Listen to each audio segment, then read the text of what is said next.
Graça e paz, irmãos e irmãs.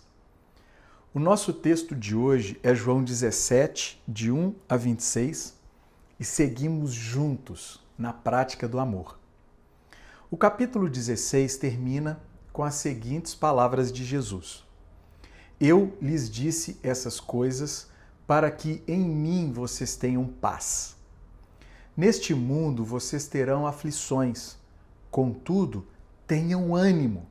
Eu venci o mundo. Verso 33. No capítulo 18, as aflições de Jesus têm início.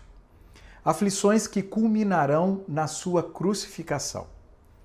Ele morrerá e ressuscitará, vencendo de uma vez por todas o mundo. Mas enquanto está angustiado pelas aflições que se aproximam, o que Jesus faz? Ele ora intensamente. Ele passa da conversa com seus discípulos para a conversa com o Pai. À luz do nosso texto, eu gostaria de propor que a oração que Jesus faz ao Pai é uma síntese daquilo que ele espera que os seus discípulos experimentem na vida. A resposta a essa oração nos possibilita 3 experiências. A primeira experiência é a da comunhão com Deus, do verso 1 ao verso 5.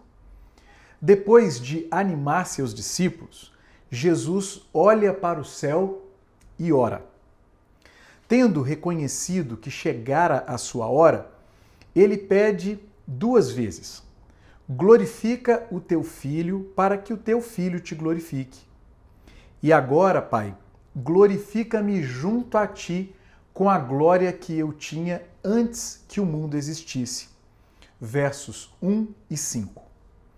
Ou seja, Jesus pede que o Pai manifeste a glória dele para que ele manifeste a glória do Pai. Essa glorificação recíproca do Pai e do Filho, paradoxalmente se dará na cruz ocupada e no túmulo vazio. Se dará na morte e na ressurreição de Jesus, na sua vitória sobre o mundo. E é exatamente nesta obra conjunta do Pai e do Filho que a vida eterna é providenciada. Aqui alguém poderia perguntar: o que é vida eterna? A essa pergunta, Jesus responde explicitamente, para que não haja dúvida. Esta é a vida eterna, que te conheçam, o único Deus verdadeiro, e a Jesus Cristo a quem enviaste. Verso 3. Nesta resposta, a palavra-chave é conhecer. Para nós ocidentais, conhecer é tomar ciência de algo. Para os judeus orientais, conhecer é relacionar-se intimamente com alguém.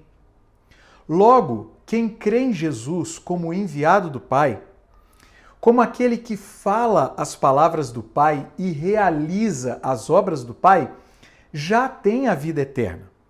Isto é, já recebe a capacidade de se relacionar com Deus, já entra na comunhão da Trindade Santa. Que bênção! Que bênção! A oração de Jesus é respondida quando desfrutamos de uma comunhão íntima com Deus. O nosso Deus é um Deus pessoal e deseja se relacionar pessoalmente conosco. E esta é a principal diferença entre uma religiosidade morta e uma espiritualidade viva. Ele deseja ouvir a nossa voz e deseja que ouçamos também a sua voz. Deus mesmo quer sussurrar aos seus ouvidos: Filho, filha, eu te amo. Quando tudo em você é agitação e angústia, ele te fala: eu estou aqui, fique em paz. Quando você está perdido, sem saber o que fazer, ele sugere: e se você for por aqui? E se você fizer desta forma? Quando você pisa na bola, ele te diz: não foi legal. Vamos consertar isso. Quando alguém faz um mal contra você, ele te fala: calma, não retribua com o mal. Isso é comunhão íntima com Deus. Eu te pergunto, você tem experimentado essa comunhão? Se sim, que ela se torne cada vez mais íntima. Se não, que você comece a buscá-la hoje mesmo. A segunda experiência é a proteção contra o maligno, do verso 6 ao 19. A oração segue e tomamos consciência de como a vida eterna é dada. Jesus diz: Eu revelei teu nome àqueles que do mundo me deste. Eles eram teus, tu os deste a mim, e eles têm obedecido à tua palavra. Agora eles sabem que tudo o que me deste vem de ti, pois eu lhes transmiti as palavras que me deste, e eles as aceitaram. Eles reconheceram de fato que vim de ti e creram que me enviaste. Eu rogo por eles. Não estou rogando pelo mundo, mas por aqueles que me deste, pois são teus. Versos 6 a 9. De trás para frente, o que temos é o seguinte: nós obedecemos às palavras nas quais cremos. Nós cremos nas palavras que Jesus nos transmitiu. Jesus nos transmite as palavras do Pai. E as palavras do Pai foram transmitidas a todos que eram dele. Assim, quem recebe a revelação que Jesus faz do Pai, pertence a ele. Vale destacar que tudo o que Jesus tem é do Pai e que tudo que o Pai tem é de Jesus. E o que ambos têm são aqueles que creem. Neste, Jesus tem sido glorificado. Aqui Jesus faz mais um pedido. Pai Santo, protege-os em teu nome, o nome que me deste, para que sejam um, assim como somos um. Enquanto estava com eles, eu os protegi e os guardei no nome que me deste. Versos 11 e 12. Embora ele já introduza o pedido pela unidade, a ênfase neste verso é colocada na proteção. Como Jesus está indo para o Pai, ele pede que o Pai guarde os seus discípulos. Guarde como ele mesmo os guardou, exceto Judas Iscariotes, o filho da perdição. Fato é que Jesus está pedindo ao Pai que proteja os seus discípulos para que eles tenham alegria completa. E quando é que os discípulos serão plenamente felizes? Quando, apesar das perseguições que sofrerão do mundo, eles considerarem a palavra do Pai. Assim sendo, o Pai precisa protegê-los para que o maligno não lhes roube essa palavra. Lembra que na parábola dos tipos de solo, Satanás é aquele que rouba a semente da palavra que cai à beira do caminho? E aqui, Jesus repete o seu pedido, só que usando outras palavras. Não rogo que os tires do mundo, mas que os protejas do maligno. Verso 15. Do mesmo modo que Jesus está no mundo, sem a ele pertencer, os seus discípulos também estão no mundo sem a ele pertencer. Note que ele não pede que eles sejam retirados do mundo.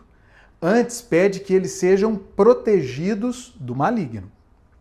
E quando isso acontecer, o resultado não será outro senão a santificação dos discípulos. E este é mais um dos pedidos de Jesus. Enquanto ora, santifica-os na verdade. A tua palavra é a verdade. Verso 17. Os discípulos serão santificados à medida que eles considerarem a palavra do Pai, tal como Jesus lhes ensinou. E, como observamos no quarto evangelho, essa consideração é muito mais prática do que teórica. Agora que vocês já sabem essas coisas, felizes serão se as praticarem. Capítulo 13, verso 17. E da mesma maneira que Jesus foi enviado pelo Pai ao mundo, Jesus envia os seus discípulos ao mundo. Do mesmo modo como Jesus se santificou por eles, eles se santificarão pelo mundo, brilhando a sua luz no meio das trevas. A oração de Jesus é respondida quando somos protegidos do maligno. Enquanto vivermos neste mundo, Satanás será sempre o nosso adversário. E nós jamais poderemos desconsiderá-lo ou tratá-lo com desdém. Pergunta: o que o maligno intenta contra nós? Primeiro, ele quer roubar a palavra do nosso coração, impedindo a nossa santificação. Segundo, ele quer promover divisão no nosso meio, impedindo a nossa comunhão. Cientes disso, Deus nos dará força para resisti-lo e ele fugirá de nós.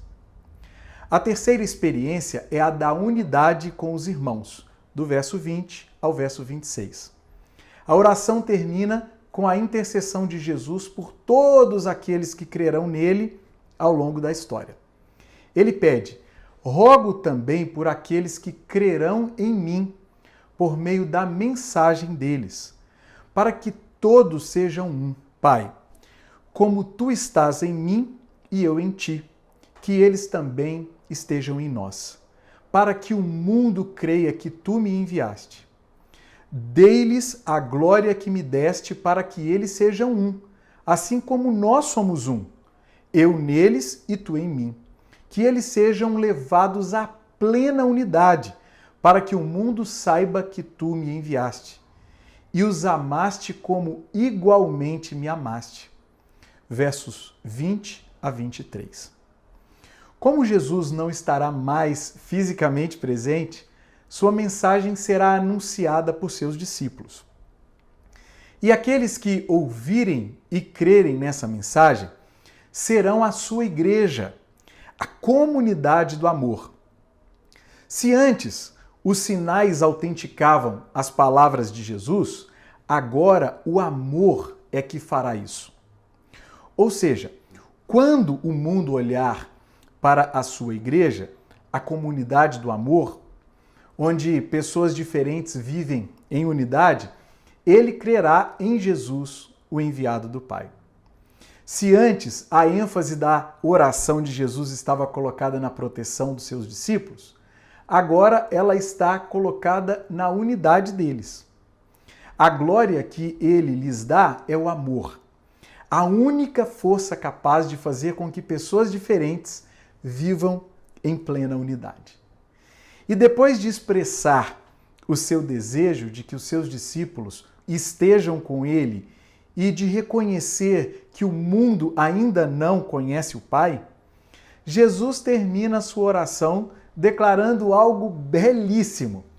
Eu os fiz conhecer o teu nome e continuarei a fazê-lo, a fim de que o amor que tens por mim esteja neles e eu neles esteja. Verso 26. Como você acha que é o amor que o Pai tem por Jesus? É exatamente esse amor que Jesus promete que estará naqueles que conhecem o seu Pai. Aleluia! A oração de Jesus é respondida quando vivemos em unidade com os nossos irmãos. Somos diferentes? Sim. E na nossa diversidade estão tanto a nossa beleza quanto a nossa riqueza. O problema não é a diferença. O problema é a falta de amor que impede a nossa unidade. Neste tempo que estamos vivendo, tempo de polarização, está muito difícil conservar a unidade do Espírito pelo vínculo da paz, como o apóstolo Paulo nos ordena em Efésios 4:3. Eu estou certo de que nunca foi tão difícil para mim amar algumas pessoas. E tão difícil para algumas pessoas me amar também. Nunca. Porém, eu desejo muito ser parte da resposta desta oração de Jesus. Eu quero muito que ele me encha do seu amor e que esse amor transborde de mim na direção de todos e de cada um dos meus irmãos. O que eu não quero e nem posso é permitir que Satanás triunfe, promovendo divisão entre mim e os meus irmãos. Isso não. Portanto, irmãos e irmãs, experimentemos de fato a comunhão com Deus, a proteção contra o maligno e a unidade com os nossos irmãos. Que assim seja. Um grande abraço para você.